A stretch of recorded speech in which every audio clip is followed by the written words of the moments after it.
Telasan Topak adalah tradisi yang unik yang ada di dunia, hanya di Indonesia, maka merekalah yang perlu kita fatehain.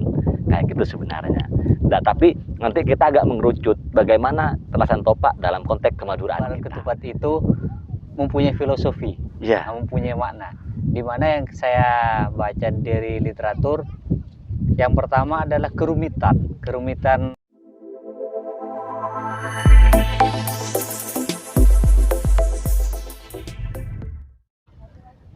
Halo teman-teman, kita jumpa lagi di channel Langkar Mesem. Nah, pada kesempatan kali ini kita akan bincang-bincang atau ngobrol-ngobrol terkait dengan Hari Ketupat. Nah, atau kalau dalam bahasa Maduranya Telasan Topak. Nah, dimana kalau yang saya tahu Telasan Topak itu atau Hari Raya Ketupat hanya ada di Indonesia. Di luar negeri belum ada yang saya ketahui. Nah, mungkin kita sambil ngalir apa yang kita ketahui tentang Lebaran Ketupat, terus yang kita bagaimana budayanya. Yang jelas itu tetap akan berkaitan dengan kebudayaan. Nah, gimana menurut Jina? Ya, kalau saya sebelum memulai itu ya, saya menarik tentang apa yang disampaikan Rasen. Artinya apa? Ketika ada justifikasi bahwasanya Lebaran Ketupat itu hanya ada di Indonesia, ini kan benar-benar wow untuk kita katakan. Ini bisa-bisa nanti menjadi warisan yang harus kita jaga bersama. Back to focus ya. Telasan Topak ini sebenarnya adalah tradisi yang kita susah melacaknya. Dalam artian siapa orang pertama kali yang memprakarsai adanya Telasan Topak ini. Cuma dalam literatur itu saya menemukan dua hal. Kalau dalam konteks keindonesiaan, ini yang jelas yang membawa itu para wali. Wali yang menyebarkan Islam di Nusantara dan juga di Madura. Makanya saya mengatakan dari literatur yang saya baca, ini yang pertama ada yang mengatakan Sunan Bonang. Itu terjadi pada abad ke-15 Masehi. Ini, tapi di versi yang lain, Ketupat itu yang memprakarsai adalah Sunan Kalijaga. Terlepas mana yang benar, wallahu a'lam, tapi inilah karya seorang wali di tanah Nusantara, khususnya di Indonesia.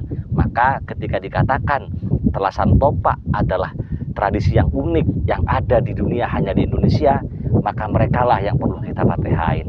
Kayak gitu sebenarnya. Nah, tapi nanti kita agak mengerucut bagaimana Telasan Topak dalam konteks kemaduraan kita. Kan kayak gitu, Rasen. Benar gitu. Sekali. Sebelum kita membahas ke Madura, yang jelas Telasan Lebaran Ketupat itu mempunyai filosofi, mempunyai makna. Dimana yang saya baca dari literatur, yang pertama adalah kerumitan cara membuat ketupat. Nah, dimana kerumitan tersebut menggambarkan kesalahan manusia itu sangat rumit, tidak hanya satu saja tapi kompleks. Betul sekali itu. Sekaligus yang mana kedua isinya adalah putih, dimana bagaimana manusia itu minta maaf untuk kembali ke putih, karena biasanya Lebaran Ketupat itu adalah di hari ke-8 setelah puasa Syawal. Nah, makanya memang ada keterkaitan yang tidak perlu diperdebatkan. Kalau di Indonesia ini kan menarik, Rasen. Pertama ada Lebaran Idul Fitri yang dilakukan setelah kita berpuasa penuh 1 bulan di bulan Ramadan. Maka Telasan Topak ini mungkin ini ada telasannya orang Nyawal, orang yang berpuasa Syawal setelah 1 Syawal atau setelah pelaksanaan Idul Fitri, kan kayak gitu. Betul sekali. Jadi mungkin seperti itu emang karena itu biasanya di tepat hari ke-8 setelah selesai kita berpuasa Syawal bagi yang Nyawal. Itu. Dan sekaligus biasanya momen-momen Lebaran Ketupat itu dibaringin dengan halal bihalal sekaligus, yang dimana sajiannya ya namanya aja Lebaran Ketupat, maka ketupat biasanya dengan telur dan opor dan sejenisnya. Artinya lauk pauknya lengkap. Jadi yang paling menarik sebenarnya dari Telasan Ketupat ini saya masih ada korelasinya terhadap konten sebelum ketika kita konten tentang Idul Fitri.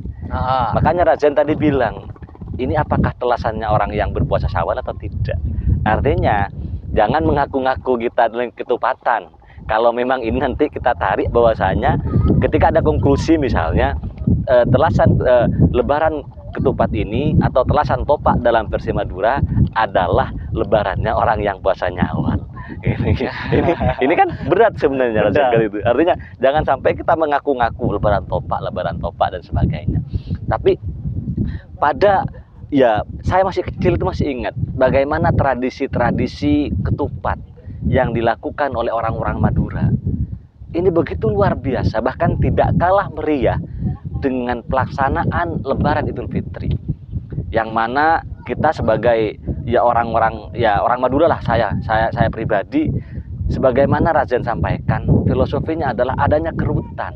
Makanya buat ketupat ini tidak mudah, sehingga dulu saya ini diajarin. Jadi kalau generasi 80-an ke bawah itu, bukan ke atas ya, ke bawah, ke depan maksudnya, bukan ke belakang, ini pasti dia mampu membuat orong topak itu atau wadahnya tupat itu. Dan prosesnya panjang sekali.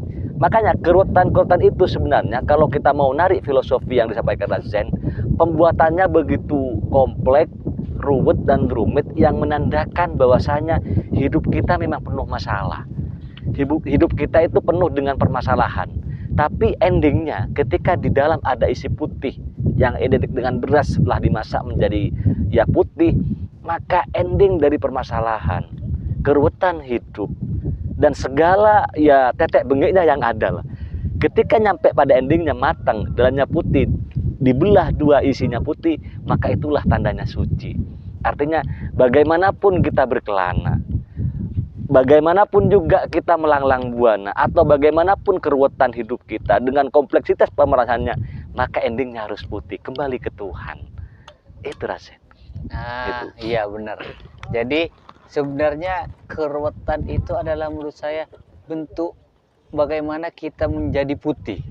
Sekaligus kalau sumpah benar, kalau semua kita tarik ke zaman dahulu, zaman saya masih kecil, dan bahkan saya bisa buat ketupat. Nggak tahu anak-anak zaman sekarang masih bisa atau tidak. Saya malah bisa berbagai macam ketupat yang secara umum yang lumrah lah ya, lumrah itu, dan juga ketupat yang bentuk masjid, masjid bisa, dan juga ketupat bentuk burung saya juga bisa. Mungkin sekarang nggak tahu sih, saya nggak pernah ngelihat. Dan dulu juga sebelum Telasan Ketupat 2 hari atau 3 hari kita ngumpul bareng, buat bareng tentang ketupat dengan berbagai macam versinya. Tapi setelah bergeser ke depan, ternyata ketupat itu orangnya juga dibeli. Akhirnya nggak buat sendiri. Cuman mengisi berasnya aja. Lama kelamaan beli dengan isi-isinya. Artinya apa? Tradisi-tradisi luhur kita ini sudah mulai direduksi. Mereka sudah kayak mie instan, pengennya serba instan dulu. Artinya apa? Ketika kayak gitu prosesnya, kejadiannya seperti itu, maka filosofi yang dibangun oleh pendahulu atau yang memprakarsai adanya adalah topak ini tidak dapat. Betul. Jadi anak muda sekarang itu susah untuk tahu keruwetan bikin ketupat atau juga keruwetan dalam kehidupan. Itulah. Jadi menurut saya kita perlu juga mengajak anak-anak muda atau ada yang minimal yang ada di sekitar kita, bagaimana cara buat ketupat yang sudah kita tahu. Bukan kemungkinan besar sih. 90% lah mungkin nggak bisa sekarang. Pokoknya setelah 80-an ini atau bisa ke atasnya itu sudah ada pergeseran makna dari Telasan Ketupat. Yang awalnya kita guyup ngumpul biasanya di musola, di langger, tempat ngaji itu kalau di Jawa Surau. Ini sekarang berbeda. Dan juga dulu karena saya ingat di malam Telasan Ketupat itu biasanya pergi ke musola atau masjid-masjid di mana kita ngaji dan juga membuat ketupat sebagai nanti makan bareng dengan ketupat itu. dia dengan telur apa lauknya dan sejenisnya itu. Iya, Tapi makanya sekarang tradisi itu nggak ada kayaknya. sudah, makanya tradisi-tradisi itu sudah mulai terkikis. Coba sekarang sampai bayangkan setelah adanya urban ini. Artinya apa? Setelah banyak warga Madura yang merantau lalu pulang, yang dia lupa tentang kemaduraannya, maka mereka sudah mulai mengadopsi tradisi-tradisi perayaan Lebaran Ketupat ini di tempat-tempat yang wow lah, misalnya wisata. Kalau di Madura biasanya di Lombeng, Selopeng, ya, dan sejenisnya itu. Dan juga perayaan-perayaannya sudah mulai keluar dari apa yang diharapkan oleh para wali-wali yang menyebarkan Islam itu. Kalau misalnya tadi filosofinya kembali ke putih, maka perayaan ketupat yang sekarang diadakan khususnya di Madura ini sudah keluar dari konteks putih itu sendiri. Makanya sekarang biasanya diisi dengan, mohon maaf, drag sepeda motor, ada musik yang begitu bising, dangdutan. Ini biasanya di Lombang misalnya. Ini fakta kan, fakta sejarah bahwasanya tradisi ketupat yang dulunya ini sebagai media silaturahim, halal bihalal kalau bahasanya Razen itu, dengan sanak famili, dengan tetangga, ini sudah mulai terkikis, bahkan hampir punah lah tradisi itu, diganti dengan ya perayaan-perayaan yang dalam tanda kutip sudah tidak islami lah, kan kayak gitu. Benar. Jadi kembali lagi, kalau menurut saya apapun itu dikemas sebagai, contohnya gini, ada kan karena kebanyakan orang-orang bilang gara-gara HP orang rusak, gara-gara apa tidak baik. Menurut saya bukan di situnya, tapi bagaimana cara mendidik anak muda agar bisa menerima apa yang ada saat ini sesuai dengan kebaikan, contohnya. Dan bahkan kalau semua seperti telasan ketupat atau telasan topak, itu yang jelas mempunyai filosofi dan juga makna yang mendalam yang dibangun baik atau Sunan Bonang maupun Sunan Kalijaga. Iya. Nah, tetapi dengan pergeseran makna itu sampai sekarang kan jadi jelek. Ya, kan makanya yang jelek bukan ketelasan ketupatnya atau lebaran ketupat atau telasan topak, tetapi siapa yang memaknai, siapa yang mempraktekkan dalam ranah itu. Lah kalau dalam tatanan keagamaan kita ini sudah jelas dan pas ketika dikombinasikan dengan tradisi-tradisi yang dilakukan masyarakat Madura pada ya awal-awalnya. Mereka berpuasa Syawal 6 hari, habis itu dirayakan dengan ketupat, lalu dia ngumpul di surau atau langker, ngaji bareng, salawatan bareng, setelahnya makan bareng dengan menu utama topak dan opor biasanya. Nah, tapi sekarang maka ketika ada pergeseran makna ketupat dan juga pelaksanaan yang dilakukan untuk merayakan ini sudah sangat mengkhawatirkan sekali. Artinya budaya-budaya baik kita ini mulai tercemari oleh budaya-budaya yang tidak baik, yang ini tidak bisa difilter oleh kita lah sebagai pelaku. Mau tidak mau kita juga bagian dari komunitas itu.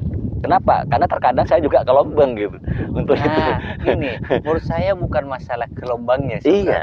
Tetapi setelah ke Lombang, apa yang dilakukan di Lombang itu?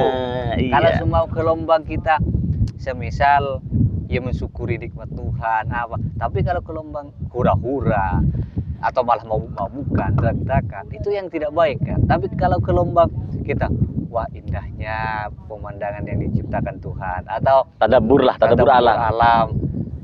Sebenarnya makna-makna itunya kan yang sebenarnya yang kita harus jaga. Loh iya, makanya saya kan di sini bukan melarang untuk ke Lombang atau Tidak. wisata ya, tapi apa yang dilakukan di tempat wisata itu yang tidak baik, rubahlah pola itu.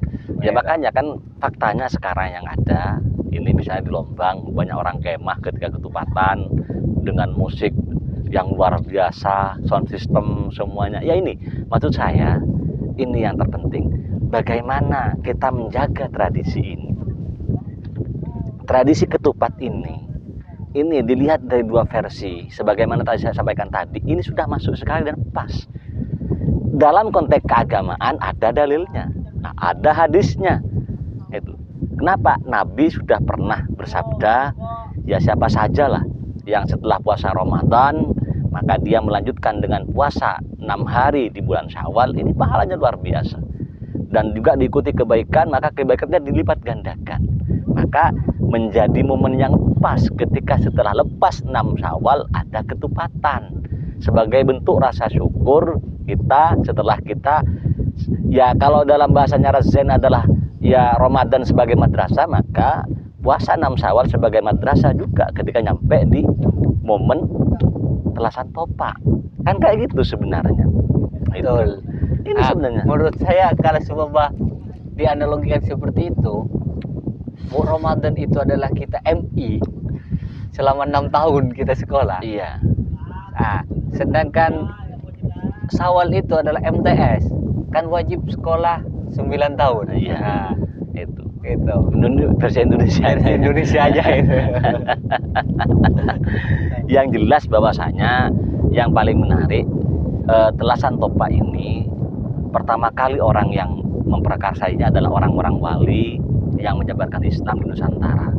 Kalau di konteks Nusantara sudah jelas sebagaimana kita sampaikan tadi, tapi dalam konteks kemaduraan ini dalam banyak literatur, tapi saya pribadi belum cross check kebenarannya, itu ada yang mengatakan yang membawa itu adalah ya Raden Ketandur, ada juga siapa tadi itu? Sunan Batusan. Nah, Sunan Batusan. Dari dua versi ini saja atau dari dua orang ini sudah menunjukkan mereka adalah orang-orang pilihan Allah, wali Allah yang menyebarkan Islam di Madura. Nah, khususnya di Sumeneb. Nah, Dan juga gini, kalau yang saya ketahui Sunan Batusan itu ada dua. Kalau seumpama Sunan Batusan itu yang menyebarkan adalah putra dari Katandur, berarti beliau meneruskan dari Katandur. Tetapi kalau yang satunya itu Sunan Batusan yang mendarat di Kalianget. Nah, kenapa? Itu sebenarnya Sunan Batusan itu adalah julukan seperti Sunan Bonang, Sunan Gresik itu kan gara-gara tinggalnya di Gresik.